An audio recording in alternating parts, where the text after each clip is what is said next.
আপনি ছাড়া আপনার হোয়াটসঅ্যাপ অ্যাকাউন্ট অন্য কেউ প্রবেশ করতে পারবে না। আপনার ফিঙ্গারপ্রিন্ট ব্যতীত অন্য কেউ আপনার হোয়াটসঅ্যাপে ঢুকতে পারবে না।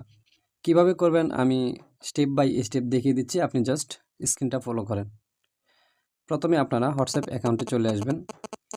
এখানে আসার পরে উপরের 3 ডট মেনুতে ক্লিক করবেন। তারপর সেটিংস অপশনে ক্লিক করবেন। এখান থেকে প্রাইভেসি অপশনে ক্লিক করবেন। একটু স্ক্রল করলে এখানে পাবেন অ্যাপস লক, এই অপশনটিতে ক্লিক করে দিবেন। দেন এখান থেকে এই অপশনটি অন করে দিবেন। এখন আপনার ফোনে যে লকটি দেওয়া আছে প্যাটার্ন, পিন অথবা বায়োমেট্রিক্স ফিঙ্গারপ্রিন্ট, আপনি সেই ফিঙ্গারপ্রিন্ট দিয়ে দিবেন।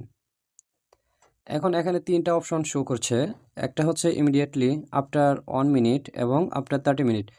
আপনি কতক্ষণের জন্য এটা রাখতে চান? আপনি যদি 1 মিনিটের জন্য রাখতে চান সেক্ষেত্রে এইটা, যদি 30 মিনিটের জন্য রাখতে চান সেই ক্ষেত্রে এটা, আপনি যদি অলওয়েজ রাখতে চান মানে অলওয়েজ আপনার পারমিশন ছাড়া আপনার হোয়াটসঅ্যাপে কেউ ঢুকতে পারবে না, তাহলে আপনাকে এই অপশনটি সিলেক্ট করে দিতে হবে ইমিডিয়েটলি অপশনে সিলেক্ট করে আপনি জাস্ট ব্যাকে চলে আসবেন। ব্যাকে বলতে আপনার হোম পেজে চলে আসবেন, মোবাইলের হোম পেজে বা ওয়ালপেপারে। এখন আমি যদি আমার হোয়াটসঅ্যাপে ঢুকতে চাই, দেখেন অটোমেটিক এখানে আমার ফিঙ্গারপ্রিন্ট চাচ্ছে, অর্থাৎ আমি লক দিলে আমার হোয়াটসঅ্যাপে আমি ঢুকতে পারবো, মানে উইদাউট অ্যাপস, কোনো অ্যাপস ব্যতীত আমি কাজটা করতে পারতেছি। আপনারা সেম প্রসেস করলে অবশ্যই আপনারা পারবেন। ধন্যবাদ সবাইকে।